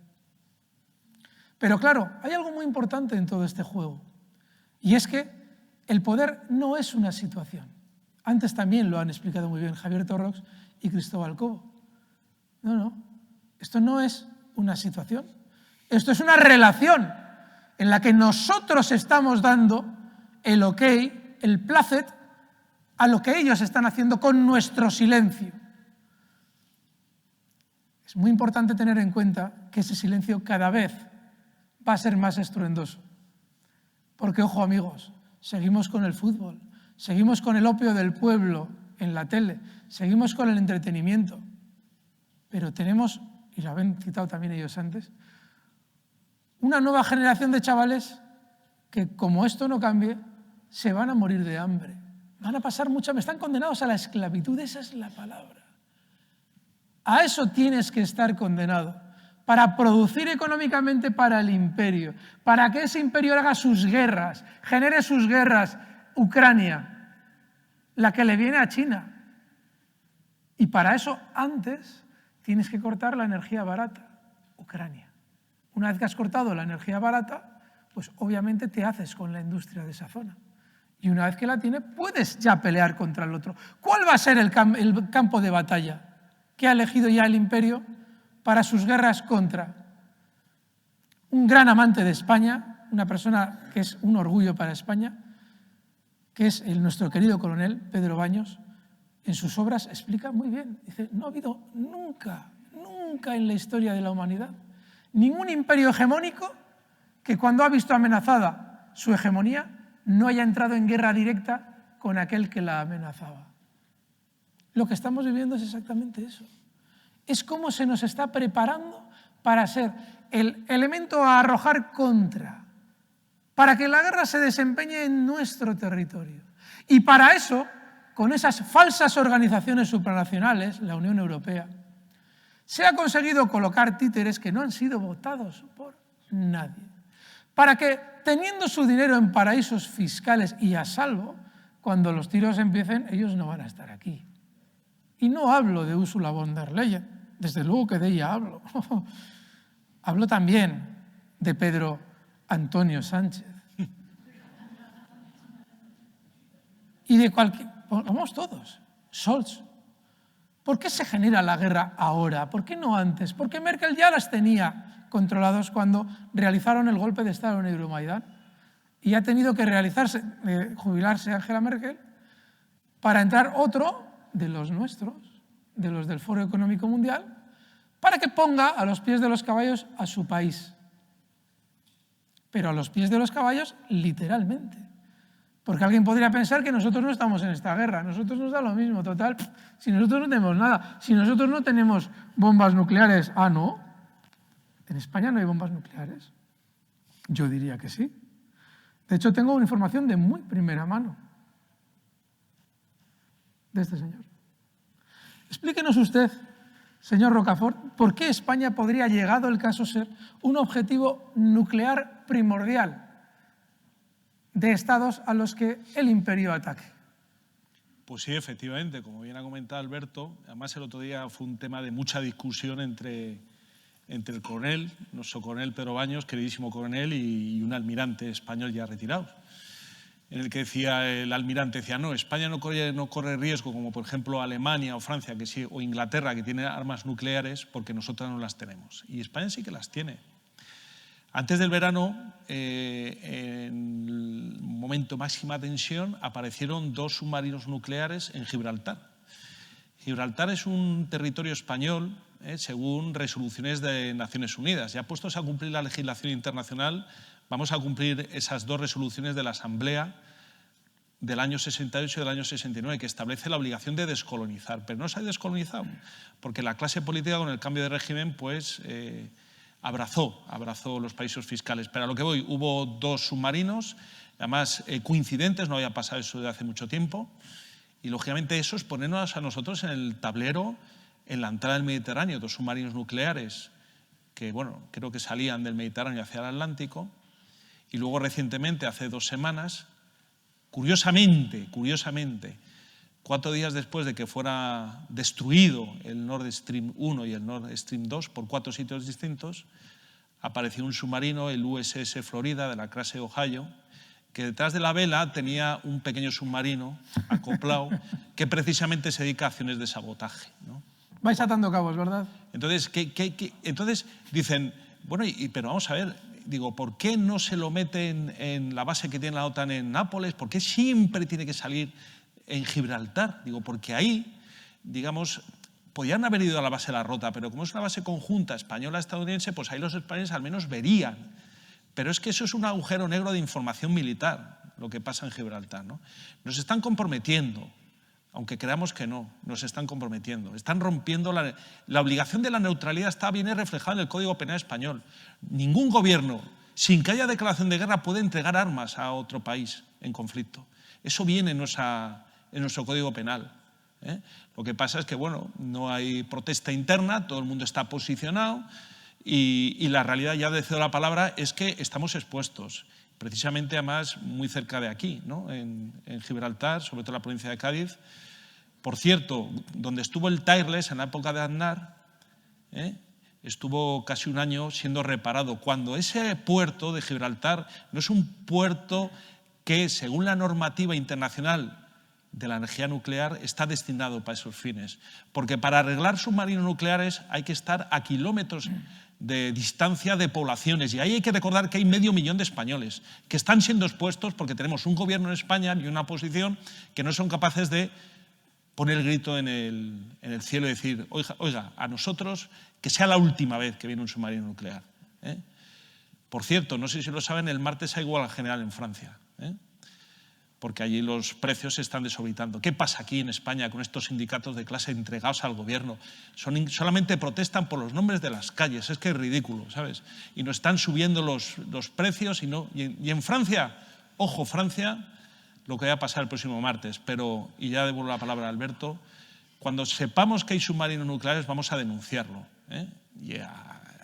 En las redes sociales, sobre todo por los españoles que viven allí, sobre todo porque no hay mayor acto de humillación por parte de España en este conflicto, que es un conflicto, es una guerra de Ucrania, eso es indudable, que el utilizar una nación como España para que vengan submarinos nucleares.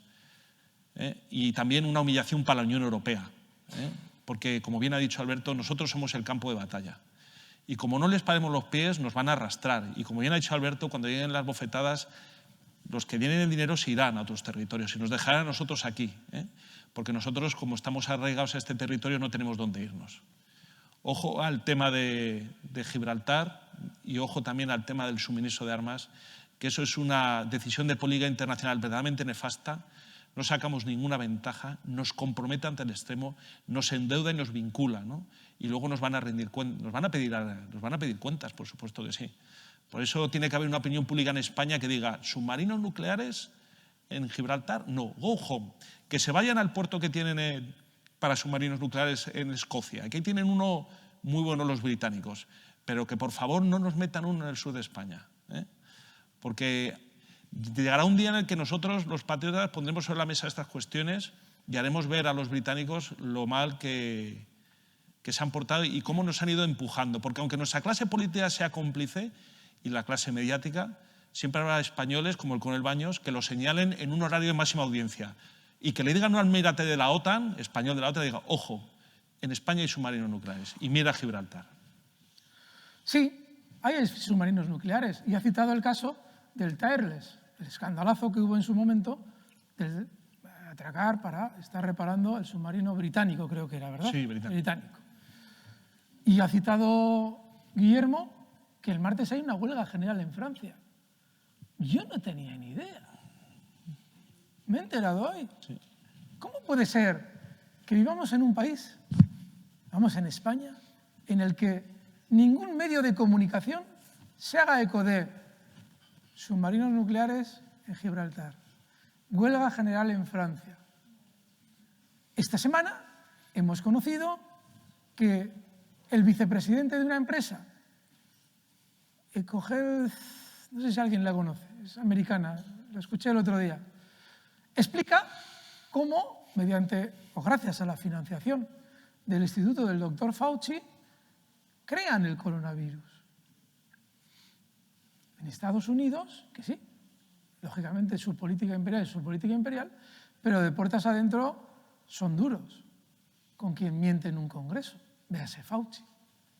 Y ya le han cazado en que estaban realizando operaciones de ganancia de función. Y ahora mismo ya hay declaraciones de un responsable en su momento, vicepresidente de esta empresa, que explica cómo se crea el coronavirus. La fábula del murciélago y el pangolín. Oye, ¿habéis visto que esto aparezca en los medios? No. Las declaraciones en el Senado americano de Fauci, allí son públicas. En la Fox las ponían todos los días, que aparecía. Y lo que decía allí eran barbaridades. Y lo que decían los expertos que le contraargumentaban eran barbaridades. ¿Habéis oído algo? No. ¿Sabes por qué no hemos oído nada? Porque los mismos fondos de inversión, grandes fondos de inversión, que son dueños de las farmacéuticas americanas que nos han vendido las vacunas, son los mismos dueños de los medios de comunicación españoles. Los mismos. Y no es algo que se esconda. Quien se dedica a la bolsa no tiene que hacer mucho esfuerzo para ver cuáles son los accionistas mayoritarios en unas y en otras. Los mismos. ¿Sabéis que se ha ocultado los contratos que firmaron los responsables de la Unión Europea con esas farmacéuticas? ¿Por qué se han ocultado? Porque en esos contratos, y ya hay, afortunadamente, hay, Asociación Liberum, por ejemplo, hay maravillosos luchadores por la libertad que están peleando para que se sepa de una manera fehaciente, ya se lo huelen. De entrada porque ya tienen probablemente chivatazos. Pero necesitamos el documento, necesitan ellos el documento. Están luchando por todos. Hay sociedad civil, no creáis que esto está muerto. ¿Por qué se firmaron esos contratos? Porque en esos contratos dejaban totalmente fuera de combate a los países en los que se iban a destruir las vacunas. ¿No habéis sospechado de lo poco que se ha hablado de qué tratamiento podría ser eficaz? No se ha hablado nada. Bueno, pues ahora estamos empezando a saber que muy probablemente en esos contratos que firmó la Unión Europea y los países que han comprado las vacunas, se imponía a esos países que no investigaran en tratamientos contra el COVID. Claro, luego aparecían en los especiales de Calleja y decía el becario de turno que estaban investigando contra el COVID que no pagaban ni 3 duros y sabían que en 5 meses iban a la calle y eran 6 personas. Del gobierno destinaba para 6 personas para encontrar el tratamiento. Luego ya que si las vacunas, que si tal. Y dices, ¿cómo puede ser que sea esto un problema tan importante, y se esté destinando tan poco dinero a un tratamiento? En España apareció un señor en Yepes, un médico, que había encontrado una fórmula, no era ninguna fórmula milagrosa. Él decía, no, si esto se trata con acitromicina, que toda la vida lo hemos tratado, no solamente tiene, no quiero entrar en temas médicos porque esto lo va a llevar luego Luis Miguel Benito, Iñaki Piñuel, mucho mejor que yo, y Emilio Treviño, pero es que no se ha investigado nada. Y ahora nos preguntamos, ¿por qué no se ha investigado nada? Porque el dinero estaba en otro sitio, señores. ¿Por qué en su momento en la Unión Europea decían que no iban a revelar cuánto dinero se había pagado por las vacunas? La gran mentira fue responder, no, hombre, es que si uno sabe cuánto ha pagado el otro país, puede presionar a las farmacéuticas. ¿Qué mentira es esa? ¿Qué locura es esa? Nos tratan de tontos, pero totales. No se sabía cuánto se pagaba, porque si empezamos a ver cuánto se ha llevado el político de turno, nos damos cuenta de que en cada país el político de turno se ha llevado una cantidad diferente. El político de turno y todos los reyes de taifas que tenemos en España. Por eso en unas comunidades, por lo civil o por lo militar. Comunidades en las que casualmente ahora nos estamos enterando que hay unos efectos inesperados. No quiero adelantar lo que viene después. A lo que voy es a la esencia de lo que estamos comentando. Todo lo que vamos a escuchar luego también con Luis Miguel Benito, Iñaki Piñuel y Emilio Treviño, viene de la corrupción pura y dura, del cobrar dinero por las situaciones más duras que puede pasar un país. Pero es que lo mejor de todo es que en el país del que probablemente viene el problema, ya están investigando cuál es la causa real del problema y han llegado a la conclusión de que probablemente sea un bicho que ha salido, bueno, probablemente no, de que es un bicho que sale de un laboratorio. ¡Qué casualidad! Que a las puertas del laboratorio de Wuhan no se había comido alguien un murciélago y un pangolín, no. Que es que ahí se estaba investigando, como todo el mundo pensaba, ahí estaba Fauci con los chinos y, joder, ha salido de ahí el virus. ¿Habéis visto a Pedro Sánchez reclamar, hombre, esto es una indignidad, por Dios, en todos los medios de comunicación? Oye, que el virus ha sido creado en laboratorio probablemente. ¿A que no habéis oído nada? ¿Sabes por qué? Por lo mismo. Porque los mismos que están protegiendo a las farmacéuticas son los medios de comunicación. Y, oh casualidad, cuando Rusia ya harta de que se masacre a sus ciudadanos étnicos rusos en Ucrania, decide entrar, aquí el relato es monolítico. Putin. Yo me hace mucha gracia en Twitter. Yo no creo, a veces hay gente maravillosa en Twitter, de hecho hoy tenemos amigos maravillosos de Twitter aquí, pero es que yo no puedo entender la forma de manipular tan zafia que te encuentras en esos medios. No, pero es que el que ha invadido es Putin. ¿Pero qué me estás contando? ¿Y por qué todos aquí, todos los medios de comunicación dan esa versión? Porque los mayores accionistas de las compañías armamentísticas, ese dinero que vamos a pagar para que vaya a Ucrania en forma de armas, son los mismos fondos que son también capital mayoritario en los medios de comunicación. Esto quiere decir que no hay absolutamente ninguna salida dentro del sistema. Todo lo que nos acaba de explicar Guillermo Rocafort, fijaos que hay que añadir cómo ha ido degenerando el sistema durante los últimos años. Hemos llegado ya a un punto en el que ya solo queda nuestra vida. Ha citado antes algo muy importante. Yo el otro día en un directo a una oyente dice, bueno, ¿dónde se puede invertir? Y digo, joder, pues tal y como se están poniendo las cosas, invierta usted en agua. Porque hasta eso nos quieren quitar. El agua. Y mientras tanto, nos dirán que hay una huella digital cada vez que entramos en nuestro banco y nos dirá, lo que has gastado supone tanto consumo digital de CO2 en la atmósfera. Sí, ¿verdad? El mayor contaminante en el planeta actualmente es China. Claro, en realidad eso es una mentira a medias. ¿Por qué? Porque esas empresas que contaminan en China, muchas de ellas, esas industrias, están deslocalizadas por parte de Estados Unidos allí.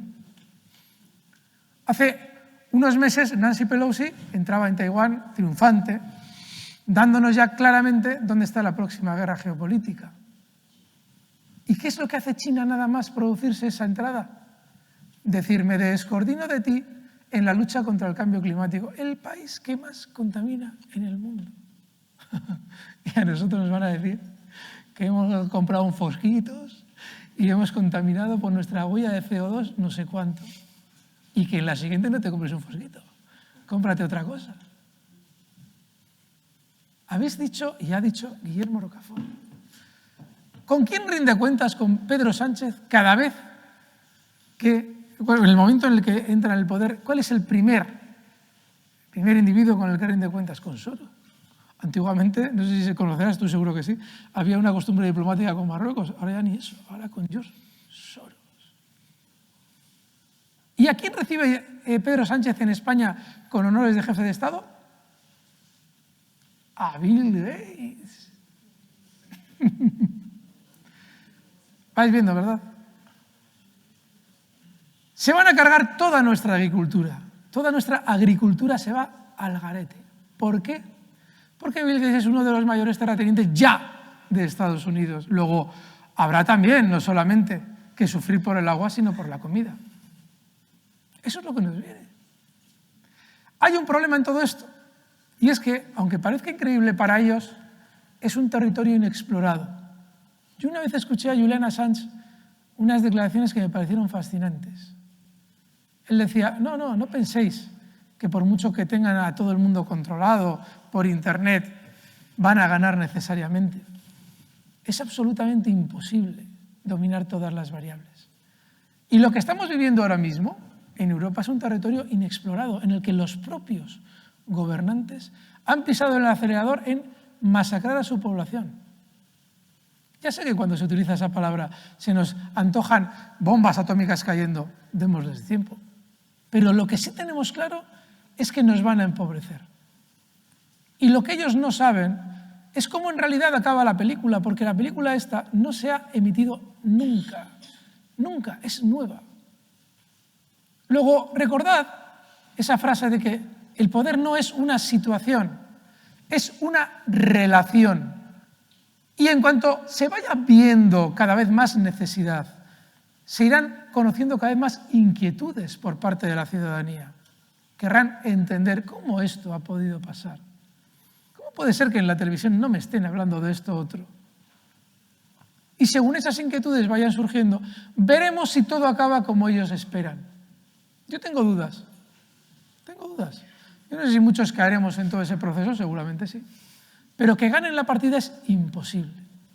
Imposible porque siempre habrá personas con la integridad moral de muchos de los que estáis aquí, con la integridad moral de este señor que tenemos aquí delante, que quieran lo mejor para los suyos.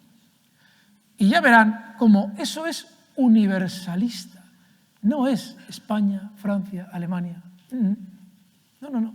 Claro que yo entiendo que un alemán quiere lo mejor para un alemán, pero el alemán no quiere lo peor para el español porque sí. Luego, en realidad estamos todos en el mismo barco. Todos.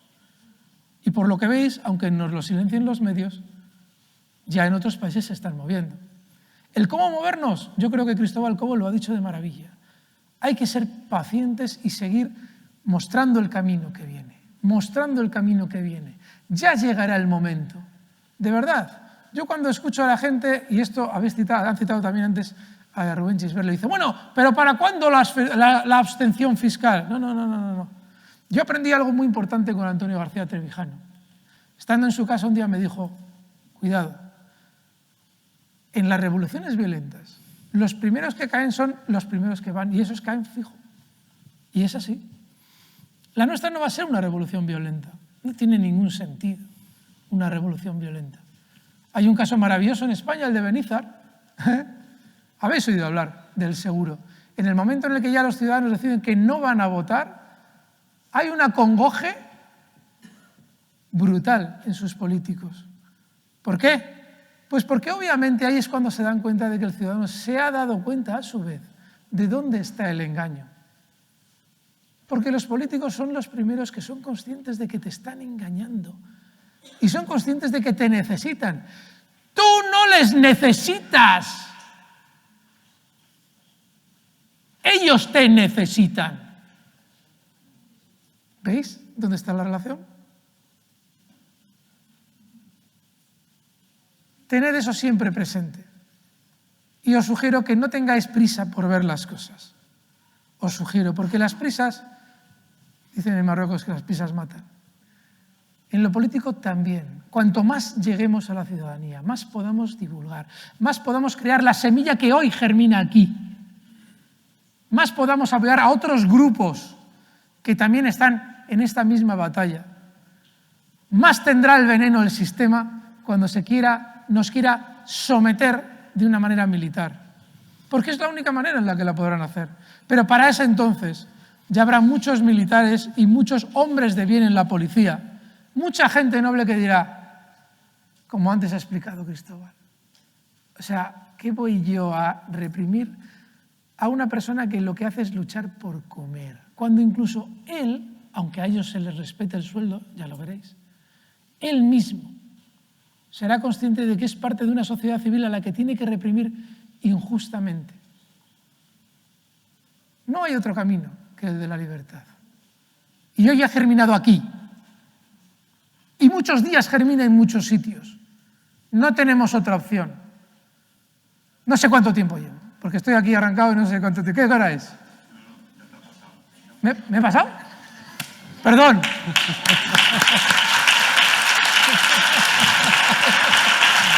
Perdón.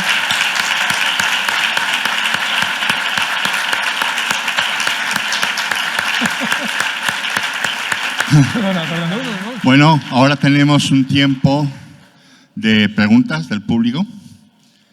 Alguien ha levantado la mano. Me quito el sombrero, Alberto, Guillermo, espectacular. Menos mal que se está grabando. Y yo voy a ser muy breve porque no quiero hacer una conferencia paralela. Os voy a hacer una pregunta. ¿Quiénes son los chulos del sistema? Porque los chulos del sistema es una expresión de Etienne de la Boétie, de su obra, la famosa obra Discurso de la servidumbre voluntaria, que hablaba de que el tirano no se mantiene solo. Y yo hago una subpregunta. ¿Son los chulos del sistema la más media, los medios de comunicación? ¿Solo ellos? ¿Otros más? Muy concreto. ¿Quiénes son los chulos del sistema? ¿O quiénes son los chulos del tirano? Es casi lo mismo, el sistema y el tirano. Se me ocurren, si me permites, Alberto, por Dios. Se me ocurren muchos nombres, efectivamente. Además, solamente hay que verlos en su talante, no solamente por el papel que hacen de amenaza, ¿no?, sino por sobre todo el fondo de su comportamiento, sino las maneras. Yo creo que ahora el principal chulo que tenemos es Antonio. Es Pedro Sánchez, actúa chulescamente. Han llegado a decir que los que fuimos a aplaudir a las Fuerzas Armadas aplaudíamos a una cabra, ¿eh? Y eso lo han retuiteado todos los socialistas. Son los partidos políticos, en este caso el PSOE, que está absolutamente talibanizado. Es un partido que vive de espaldas al pueblo, ya directamente llamándonos, pues eso, vamos, adoradores de cabras, ¿no? Porque fuimos a ver a... Luego también están los caciques nacionalistas. Se me ocurre, por ejemplo, Pere Aragonés, el catalán. Pere Aragonés, Ximo Puig, con esos talantes, Urkullu, ¿no?, prácticamente Otegi ya linda el chulo pistolero, ¿no?, porque ya sabemos por dónde van. por la vía violenta contra el pueblo, ¿no? Pero bien, como has comentado, yo creo que en tu pregunta estaba la respuesta, ¿no? Pero luego están los medios de comunicación. Se me ocurre, por ejemplo, La Sexta. Esa cadena hay que cerrarla ya, o sea, ya. ¿Y qué es cerrarla? Pues poner un candado y que no se graba ahí ni un programa más. Porque es una televisión que constantemente está insultando al pueblo español. Ayer haciendo zapping, digo, están otra vez anclados en la guerra civil, metiéndonos por los ojos el guerracivilismo, el odio, la violencia. Los medios de comunicación, el grupo Prisa, por supuesto. Es decir, todos los que han apostatado de la búsqueda de la verdad y lo único que buscan es servir como matones, como chulos, como pistoleros a los capos, que son las grandes corporaciones, los fondos buitre, que son los dueños de la soberanía nacional ahora mismo. Y que se hacen valer de ellos, Soros se hace valer de Pedro Sánchez, para imponernos una serie de leyes que son contra la natura y que son contra la nación española. Entonces, bueno, pues estoy encantado con la respuesta que te he dado. Y además es que viene muy al caso de saber identificar. Y eso es una cosa que a los que de alguna forma nos han señalado, estamos obligados a decírselo al pueblo español, ¿no? Los que nos han llevado a los tribunales. Es decir, es que eres un chulo del sistema, eres un matón. Me quieres arrinconar, me quieres amenazar, me quieres amordazar, me quieres secuestrar, quieres acabar con mi libertad, quieres que me calle. Y eso es una cosa que tenemos que tener bien claro los españoles. Porque aquí llegará un momento del reseteo, de momento cero, ¿no? En el que tendremos que saldar cuentas. Hay que saldar cuentas. El Partido Socialista es un partido que desde que se creó hace 140 y pico años no ha cometido más que crímenes en España. Crímenes económicos, crímenes políticos. Es un partido que lógicamente no puede tener ningún futuro en la nación. O sea, nos deja en ruina cada ciclo político en el que está. O en lo peor, o mucho peor, en una guerra, ¿no? Pero yo creo que ahora mismo, efectivamente, se hacen valer estos capos, Soros y tal, de estos peones, pero que lógicamente, digamos, en vez de hacer autocrítica y tener planteamientos razonables, están apostando cada vez más por una violencia contra el pueblo español, en sus declaraciones, en sus latrocinios. O sea, es que ya no se cortan en nada. El otro día, salió ayer en el The Objective, el secretario de Estado de Memoria Democrática ha comparado la cruz del Valle de los Caídos, que es un símbolo de paz y de redención y de amor para los que somos cristianos, con los hornos crematorios nazis. Y digo, ¿qué más? ¿Qué exceso verbal puede haber mayor que ese? Digo, ¿y tengo que tolerarlo? Yo, o sea, que soy una persona pacífica, que quiero la paz de mis compatriotas, quiero que todos prosperemos, como han dicho del alemán, del español, que nos llevemos bien todos, distintas religiones, distintas razas. Tenemos que soportar esta violencia verbal a la que sistemáticamente nos somete la izquierda, periódicamente en España, o lo que tenemos que hacer es acabar con esta izquierda de una vez por todas y que haya una izquierda patriota, una izquierda nacional, una izquierda social y una izquierda sindical que esté ya convocando huelgas generales, en vez de estos sindicatos, que son otros violentos, que se dedican a vivir de las subvenciones. Sí, señor. Sí, señor. Es así. Yo solo digo una cosa, y es que no hay más chulo del sistema que aquel que se querella contra otro que denuncia sus miserias, siendo estas ciertas. Este señor sabe por qué ha sido víctima de ello. Eso es ser realmente un chulo del sistema. Es decir, te vas a fastidiar porque estos me van a mí a sacar la cara cuando tienes toda la razón, pero te vas a fastidiar. Ese es el chulo del sistema. Y ya esto, simplemente acabo, yo tengo en mi casa una estatua de David. Entonces, el David, una figura frágil, una figura joven, pero tiene en su mano una espada, que era la espada de la verdad. Y a sus pies tiene la cabeza del enemigo, del monstruo. Es decir, esos mensajes bíblicos que nos demuestran que desde la debilidad, pero desde la verdad y el valor, puedes cortar la cabeza, en sentido figurado, por supuesto, al enemigo, a ese bruto que te está asustando todos los días, que no te deja vivir, que te coacciona, que te perturba, pues eso lo tenemos recogido, lógicamente, en la Biblia. Yo cada vez que veo esa estatua digo, qué grande, ¿no? Esa imagen de ese joven que supo sobreponerse al miedo, a la debilidad, y le cortó la cabeza a la bestia. Eso es lo que necesitamos en España, en sentido figurado, por supuesto. Hay que cortarle la cabeza a la bestia. Necesitamos espadas intelectuales, por supuesto, y alguna otra militar, si hiciera falta, que corte la cabeza a la bestia, porque no podemos estar. Lo he dicho antes en mi intervención, en la España católica de los siglos de oro se justificó teológicamente, por parte además de grandes doctores de la Iglesia, el tiranicidio. ¿Por qué tengo que soportar a un tirano de esta naturaleza? Y no estoy abogando, lógicamente, por esa perspectiva, pero sí legitimando a una lucha legítima frente a aquel que presuntamente de forma democrática, cuando controlan todos los poderes, todas las encuestas, o sea, las elecciones son unos pucherazos sociológicos brutales, te está empujando al precipicio y que sabes que vas a ir tú, irán tus hijos, los hijos de tus hijos.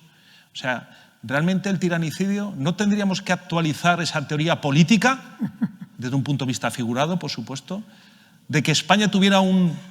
Yo, fíjate, cuando Zapatero destruyó una vez más España, porque lo que han hecho los socialistas siempre, dije, ¿habrá alguien peor que Zapatero? Tenemos a Antonio. Es decir, tenemos a alguien... ¿Y habrá alguien peor que Antonio? Por supuesto que habrá alguien peor que Antonio, porque el PSOE parirá una vez y otra vez distintos monstruos. Lo que tiene que tener España es una estructura política capaz de impedir ese tipo de situaciones. No podemos tolerar que nos gobiernen descerebrados. La nación tiene que tener instrumentos. Ya no hablo de ni cortar cabezas ni de tiranicidios, pero sí un tiranicidio, vamos a decir, light, político. Es decir, un cese en la alta magistratura que ocupa Pedro Sánchez es lo que habría exigido una nación como la española en la situación en la que estamos. No sé qué estructura habría sido, un parlamento, un Consejo de Seguridad Nacional, o un instrumento que de alguna forma pusiera fin a personajes como Zapatero, como Rajoy también, y como Pedro Sánchez, que nos está llevando al precipicio. Y eso es por lo que tenemos que trabajar, en esa nueva estructura política que nos impida, o que impida que un loco, un descerebrado, o como bien se ha comentado anteriormente, un chulo, nos lleve a esta situación en la que parece que puede hacer lo que le dé la gana.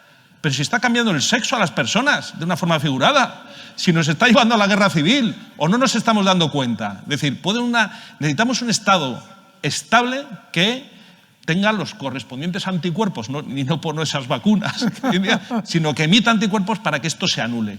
Y eso es una lección que tenemos que dar los españoles, lecciones en el futuro, para que, dada esa situación, se corrija automáticamente. Con un clic, la sexta se cierra automáticamente. Y Pedro Sánchez se cede del poder. Sí, con quitarle las subvenciones...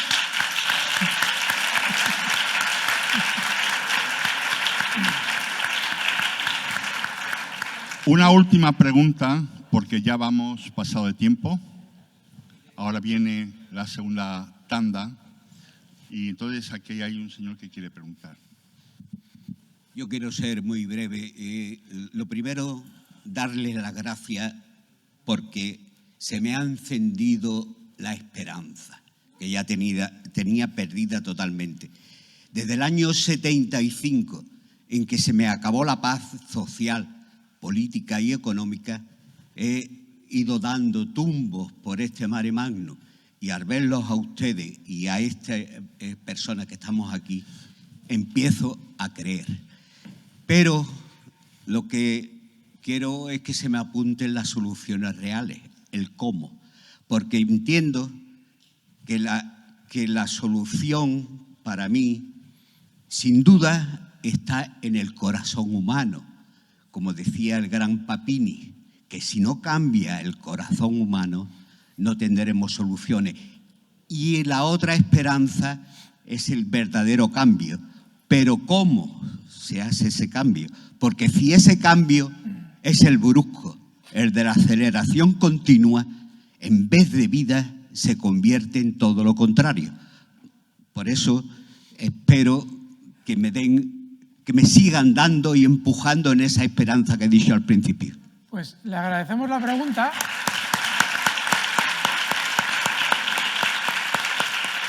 Le agradecemos la pregunta, pero en la charla anterior hemos tenido a Cristóbal Cobo y a Javier Torrox que explicaban muy bien cómo debe ser ese cambio.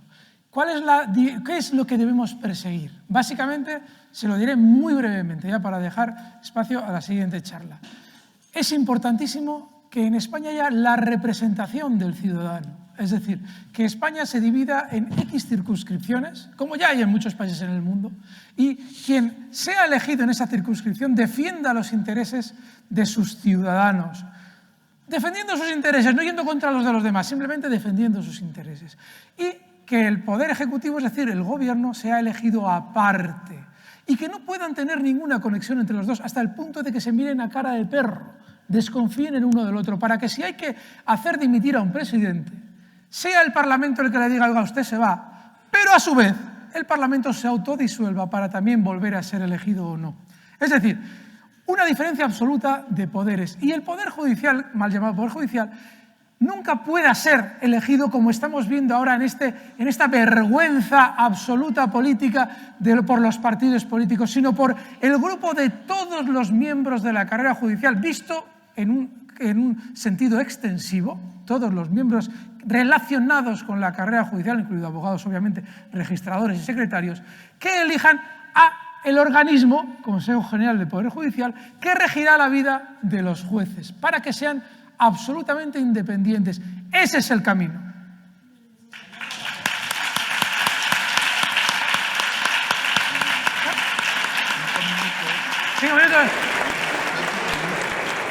Señor Rocafort, quiero hacerle una pregunta y sin micrófono. Sí. Yo que admiro sus novelas de los almogárabes, me gustaría hacerle una pregunta trayendo a los almogávares aquí, en este preciso momento. Si los almogávares estuvieran, ¿a quién apoyarían en caso de una revolución? ¿Al pueblo soberano que se ha levantado o alzado?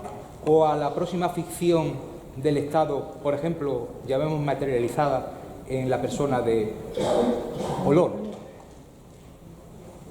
¿La persona de? Vamos a ver, una pregunta. Que es un poco complicada de repetir. Que es que no lo ha oído. ¿Le puede acercar el micrófono? Es un segundito. Que es que no se ha oído la pregunta, dice la gente, el público. Sí, vamos a ver. El asunto estaba en traer aquí a debate no, porque no vamos a debatir, simplemente es una pregunta certera y puntual. Trayéndolo al almogávares, que usted es un especialista en ello, yo traía a esos guerreros aquí y me preguntaba de si apoyarían al pueblo español soberano, buscando la libertad política colectiva, o esos guerreros apoyarían a una nueva ficción del Estado con una reforma de lo que hay para vendérselo otra vez a los españoles. ¿Para vendérselos? A los españoles como una reforma de ellos mismos. Bueno, buena pregunta. Vamos a ver. Sí. Y voy a ser muy breve en la respuesta porque estamos fuera de tiempo. Los almogávares son el mejor reflejo de la nobleza y la grandeza de España. En la novela Raza, sabemos quién la escribió, dicen que los almogávares resurgen siempre que se los necesita, que se pone en jaque la existencia de España. Resurgieron en la Reconquista, son los que vieron el paso de la lucha y de la libertad de la nación durante 8 siglos. Resurgieron también luego en la Guerra de Independencia de 1808 y resurgieron luego en guerras posteriores. Es decir, los almogávares es el código genético español, pues el más noble, el más heroico y que representa y entronca además con la España imperial, con la hidalguía. Es la base del pueblo español, la base meritocrática, la nobleza de armas, la nobleza hidalga, ¿no? Eso que se ha ido borrando, esos valores que tuvimos durante el tiempo, siglos que fuimos grandes, que luego conceptualizaciones equivocadas del liberalismo a raíz de la Revolución Francesa las llevaron a prácticamente a la extinción. Pero eso late en el corazón de los españoles. Entonces, cualquier futuro, cualquier resurgir partirá de una clase, de una élite que tendrá, yo creo, ese espíritu almogávar. Está completamente alejado, lógicamente, de la clase política y de, digamos, el trueque en el que se ha convertido hoy en día el electoralismo. Es una clase verdaderamente patriota y que puede fundamentar el día de mañana el resurgir de la nación. Que si será revolucionaria o no, hombre, yo creo que es muy difícil hoy en día que un patriota sincero y generoso y desprendido entre en estructuras políticas, porque esas son las que están viciadas. Uno entra en una lista electoral y ya sabes que hay ahí una cremallera, que hay intereses políticos, que no vas a poder hablar porque el de arriba te va a señalar, que te están censurando, que te están criticando. Y eso es una realidad. Los partidos políticos son estructuras partitocráticas, no son, digamos, responsables. Hay grandes políticos en partidos políticos, quiero decir, pero ese resurgir o esa nueva vamos a decir, élite política española no entrara por la vía, digamos, partitocrática. Eso lo tengo clarísimo. No sé si he respondido a su pregunta. Perfectamente.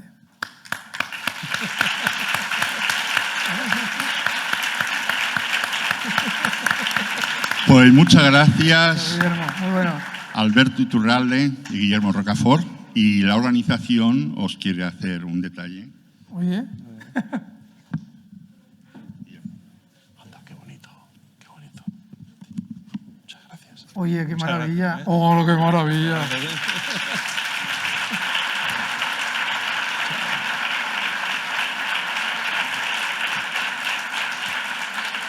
Aquí vienen los nombres nuestros. Sí.